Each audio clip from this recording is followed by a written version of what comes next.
The porch swing creaked a lonely rhythm in the twilight, each sway a drawn-out sigh against the backdrop of a seemingly peaceful suburban evening. Little did I know, as I sipped my iced tea and watched the fireflies begin their hesitant dance, that the tranquility was a fragile veil, about to be torn asunder by the unsettling events unfolding just next door. If you're ready to step into the shadows with me, subscribe to the channel for more tales that will send a shiver down your spine. The cookie-cutter houses on Maple Street all look deceptively similar, their manicured lawns stretching like green carpets towards the identical driveways. Number 14 Oak Street, however, always felt a little off. Even bathed in the warm Pennsylvania sunlight, a subtle air of neglect seemed to cling to its slightly overgrown hedges and perpetually drawn blinds. That's where Mr. Abernathy lived. He'd moved in a few months back, a quiet, almost spectral figure who offered tight-lipped nods if you happened to catch him retrieving his mail. The neighborhood grapevine buzzed with speculation. A recent widower, some said. A retired something or other, offered others. No one really knew. He kept to himself, a ghost in his own home. We all have those neighbors, the ones who prefer solitude. I tried not to read too much into it. Then the night started their descent into something unsettling. It began with faint, muffled sounds, like a distressed animal. I'd lie in bed, the gentle hum of my air conditioner usually a soothing lullaby, now amplifying every creak and groan of my own house. But beneath that, I'd sometimes catch it a whimper, a soft thud. They seemed to drift from Mr. Abernathy's property, usually after midnight, when the streetlights cast long, eerie shadows. The sounds intensified. They became more distinctly human. A choked sob, a whispered plea. One night, I swore I heard a sharp cry, quickly stifled. My wife, Sarah, would nudge me, half asleep, asking what the noise was. I'd shrug it off as the wind, or maybe a bad dream lingering in my ears. But a seed of unease had been planted, and it began to sprout roots. One particularly still autumn night, the window opened to catch the crisp air, there was no mistaking it. A blood-curdling scream, abruptly silenced. It was a sound that clawed its way into my chest and stayed there, a cold, hard knot of dread. Sarah sat bolt upright in bed, her eyes wide with fear. "Did you hear that?" she whispered, her voice trembling. The next morning, the normalcy of suburban life was jarring. Kids rode their bikes down the street, leaves crunched underfoot, the smell of brewing coffee wafted from open windows. Number 14 Oak Street stood silent, its drawn blinds like vacant eyes staring out at the ordinary world. I saw Mr. Abernathy briefly, sweeping his porch, his movements slow and deliberate, his face an emotionless mask. How could someone living amidst such potential terror appear so utterly placid? A cold dread washed over me. I couldn't reconcile the horrors I thought I'd heard with the mundane reality of the street. The neighborhood gossip, once dismissed as idle chatter, now echoed the growing fear in my own heart. This wasn't just a reclusive neighbor, something deeply wrong was happening behind those closed doors. And despite the instinct to look away, a terrifying curiosity began to take hold. I knew, with a sickening certainty, that I couldn't simply ignore it. Sleep offered little respite. The echoes of those nocturnal sounds clung to the edges of my consciousness, blurring the line between nightmare and reality. Sarah grew increasingly worried, noticing my frayed nerves and the dark circles under my eyes. She urged me to call the police, to report the disturbances. But what would I say? I think my neighbor might be doing something bad. It sounded flimsy, paranoid. I needed more. I needed proof. My days became consumed by subtle surveillance. I'd find excuses to be outside when Mr. Abernathy was, pretending to tend my own yard, my ears straining for any unusual sounds. I'd watch his house from my living room window, noting the unchanging stillness, the lack of visitors. It was as if the house itself was holding its breath. One afternoon, as Mr. Abernathy was retrieving his mail, a glint of metal caught my eye in his open garage. It was brief, partially obscured by shadow, but it looked substantial. too large for garden tools. Curiosity, laced with a growing sense of dread, gnawed at me. That night, the sounds returned.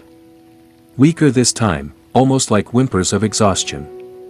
But then, a new sound emerged, a dull thud, repeated several times.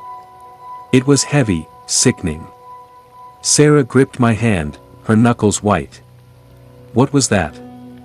she whispered, her voice barely audible. I shook my head, my own throat tight with a fear I couldn't articulate. Driven by a morbid need to know, I started taking late-night walks. I'd stroll past Mr. Abernathy's house, pretending to walk my non-existent dog, my senses on high alert.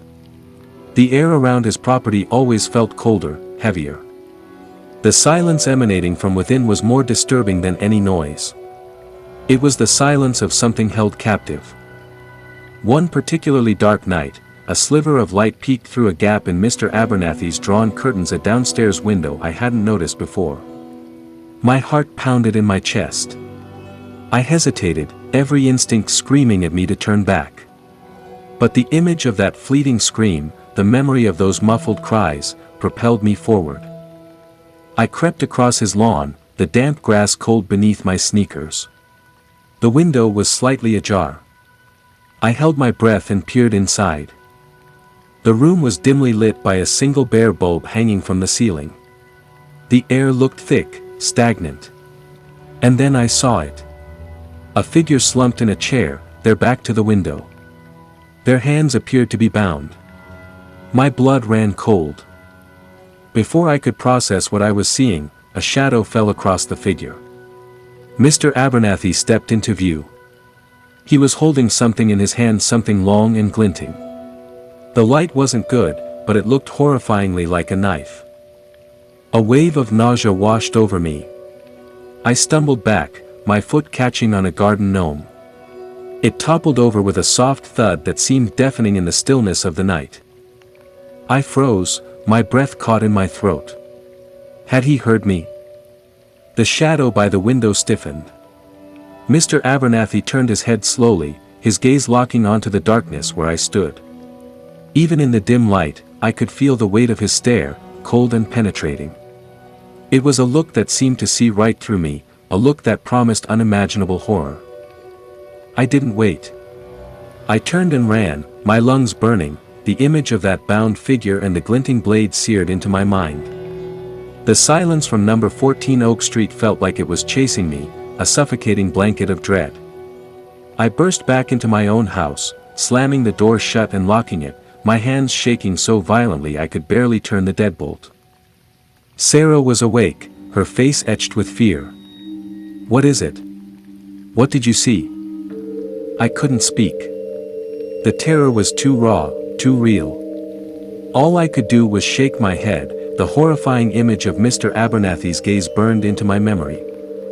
I knew then that the whispers were true. Something unspeakably evil resided next door. And I had just made it aware that I knew. Sleep was a battlefield that night. Every shadow in our bedroom seemed to morph into Mr. Abernathy's gaunt face, his eyes boring into me. Sarah held me tight, her own fear palpable. We whispered about calling the police, but the image of that bound figure, the glint of the knife, it felt like we were dealing with something beyond a simple crime. What if he was watching us? What if calling the authorities only put us in more danger? The next day crawled by, each hour thick with paranoia. I jumped at every sound, every passing car. Mr. Abernathy's house remained silent, an ominous presence looming next door. I couldn't shake the feeling that I was being watched, that his cold gaze was still fixed on me, even through the walls. I tried to act normal, to go about my day, but the knot of fear in my stomach wouldn't loosen. I found myself constantly checking the windows, locking and relocking the doors. Sarah was a nervous wreck. We barely spoke, the unspoken horror hanging heavy in the air between us. That evening, as dusk began to settle, a car I didn't recognize pulled into Mr. Abernathy's driveway. Two men in dark suits emerged, their faces grim and unreadable. They went inside, the door closing silently behind them. My heart pounded. Were they police? Or something else? Hours passed. The house remained dark, the unfamiliar car still parked out front. Just as my anxiety reached a fever pitch, the front door opened again. Mr. Abernathy stood in the doorway, the two men flanking him. They weren't in uniform. They looked official, but in a way that felt cold and detached. They stood there for a moment, their gazes sweeping across the street. One of them paused, his eyes lingering on my house. A chill snaked down my spine. Had they seen me? Did they know I'd been watching? Then, just as suddenly as they'd arrived, they were gone. They got back in their car and drove away, leaving Mr. Abernathy standing alone in his doorway, a dark silhouette against the dim light of his hallway. He stood there for a long time, unmoving, his gaze fixed in my direction. It felt like a silent threat, a promise of something terrible to come. That night, the sounds from next door were different. There were no cries, no screams. Just a low, rhythmic thumping that vibrated through the floorboards of my house. It was a steady, sickening sound, like something heavy being dragged. Sarah and I huddled together in bed, our faces pale in the darkness, the sound a constant reminder of the horror unfolding just yards away. The next morning, Mr. Abernathy's car was gone. The unfamiliar car was also absent. The street was quiet, deceptively normal.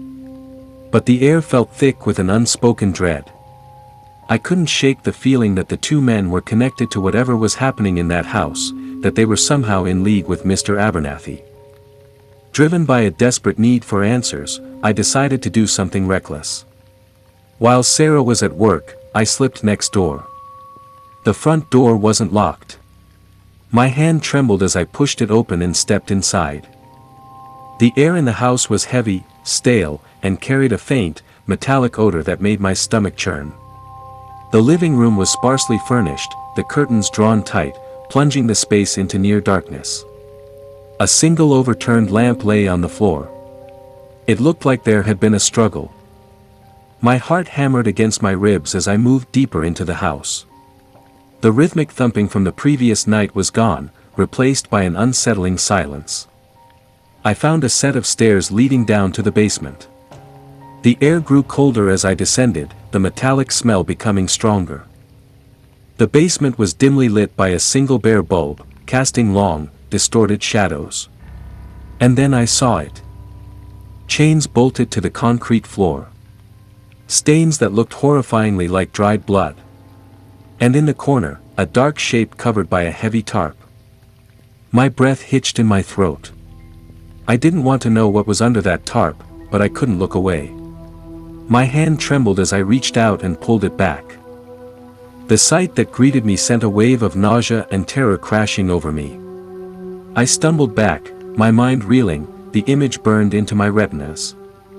It was a scene of unimaginable horror, confirming my worst fears. Suddenly, a floorboard creaked behind me.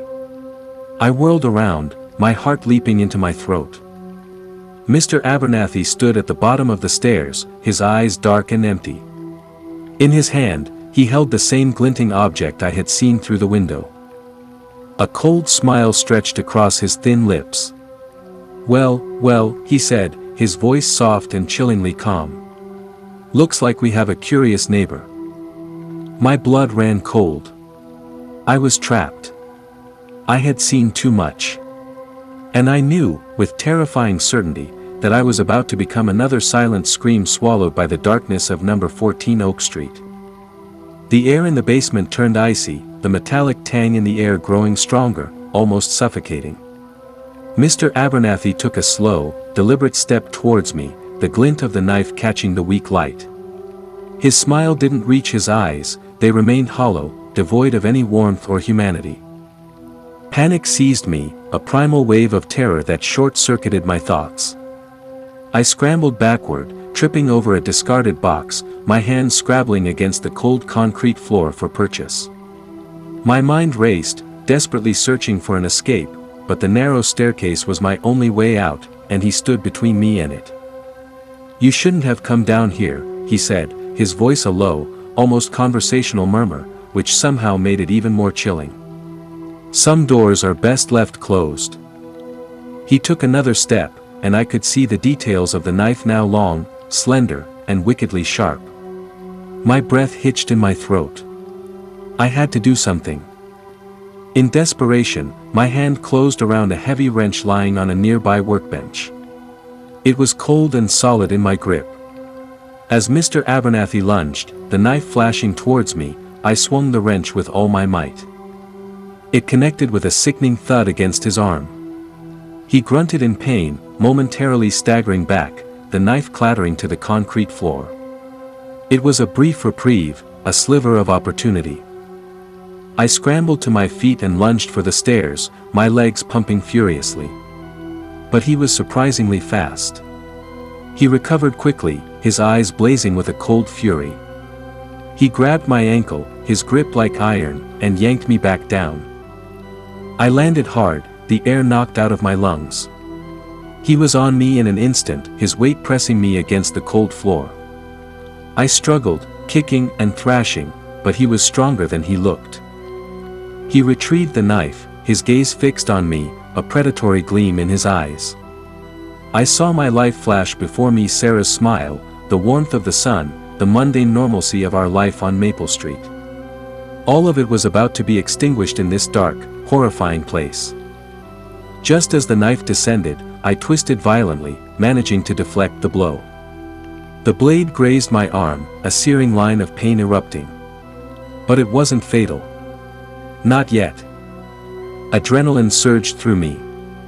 I bucked upwards, throwing him off balance for a split second. It was enough. I scrambled away, crawling towards the corner where the tarp had been. He lunged again, but I was quicker this time. I grabbed the heavy tarp and flung it at him, hoping to momentarily blind him. He roared in frustration, ripping the tarp away. But in that brief moment, my fingers brushed against something cold and metallic beneath the tarp. I didn't have time to see what it was. I grabbed it blindly and swung it with all my remaining strength. There was a sickening crack, and Mr. Abernathy crumpled to the floor, a dark stain spreading on the back of his head. He lay still. I stared at him, my chest heaving, my body trembling uncontrollably. The object in my hand was heavy, a thick metal pipe. I had done it. I had fought back. But the horror of what I had seen, the image of what lay beneath the tarp, was still vivid in my mind. I couldn't stay here. I had to get out. I had to tell someone. I stumbled back up the stairs, my body aching, my arm throbbing. The house above was silent, the normalcy of it a stark contrast to the nightmare in the basement. I reached the front door, my hand shaking as I fumbled with the doorknob. I had to get to Sarah, to the police. But as I opened the door, I froze. Standing on my porch were the two men in dark suits I had seen the night before. They were watching my house, their faces grim and expectant. Their eyes met mine, and a cold, knowing smile spread across one of their faces. "We've been waiting for you," he said, his voice smooth and menacing. My blood ran cold. They weren't the police. They were something else. Something connected to Mr. Abernathy, to the horrors in his basement. Before I could react, they moved with terrifying speed. One of them grabbed my arm, his grip like a vice. The other stepped inside the house, his eyes scanning the interior. I tried to fight, to scream, but the man holding me was too strong. He dragged me off my porch, towards their unmarked car. Panic surged through me, overwhelming and absolute. I looked back at Mr. Abernathy's house, its dark windows staring blankly. No one would hear my screams. No one would know what had happened to me. As they bundled me into the back of the car, I caught a glimpse of the other man emerging from Mr. Abernathy's house. He wasn't alone. He was dragging a body wrapped in a familiar heavy tarp.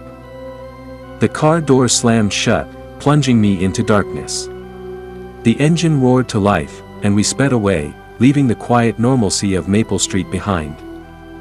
My last thought, as the terror consumed me, was of Sarah. Would she ever know what happened to me?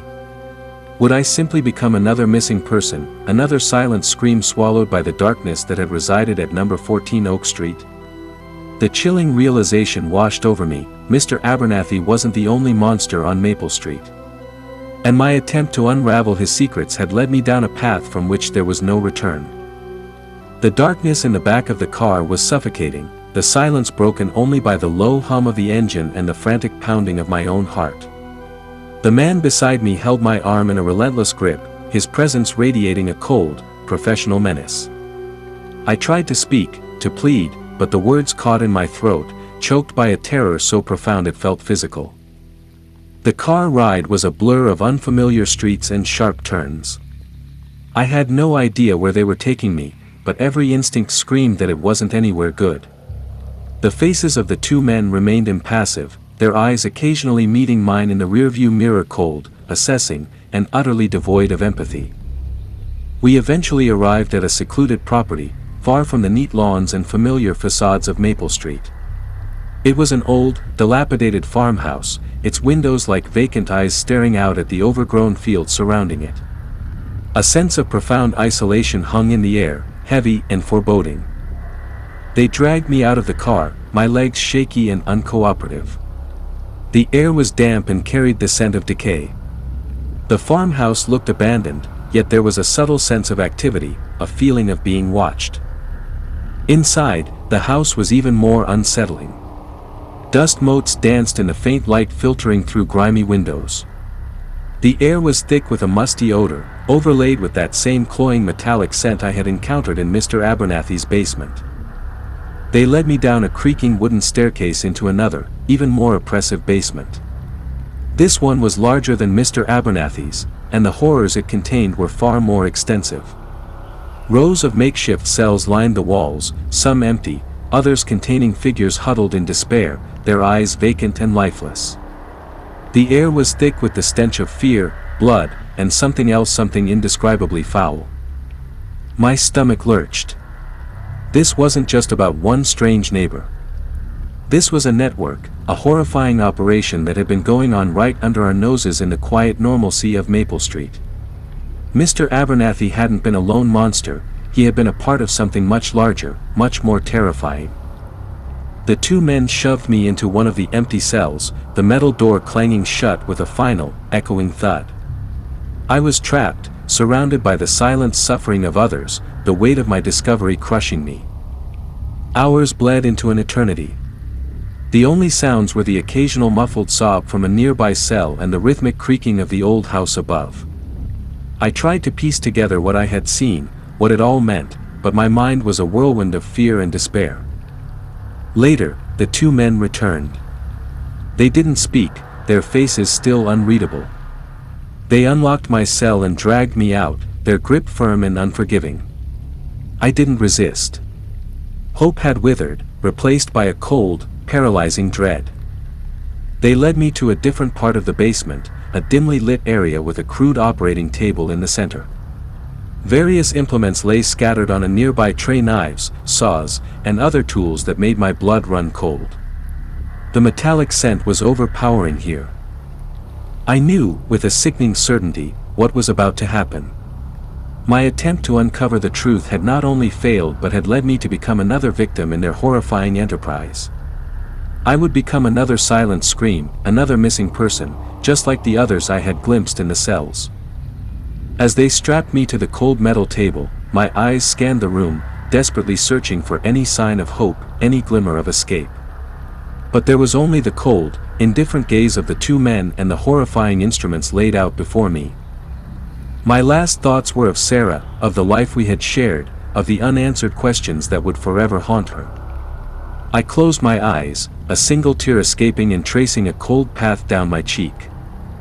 The last thing I heard was the scraping of metal, and then nothing. The old farmhouse remained isolated, silent except for the whisper of the wind through the overgrown fields. Inside, the horrors continued, unnoticed by the oblivious world outside. And on Maple Street, number 14 Oak Street stood empty once more, waiting for its next silent occupant, its dark secrets buried deep within its walls, ready to claim another unsuspecting soul. The strange neighbor was gone, but the darkness he represented lingered, a chilling reminder that sometimes, the most terrifying monsters are the ones hidden in plain sight, in the familiar comfort of our own neighborhoods. And sometimes, the pursuit of truth leads only to a horrifying, silent end. The quiet streets of suburbia can sometimes hide the most unspeakable darkness. If you've been captivated by this chilling tale, be sure to subscribe to the channel for more stories that delve into the shadows lurking just beyond the ordinary.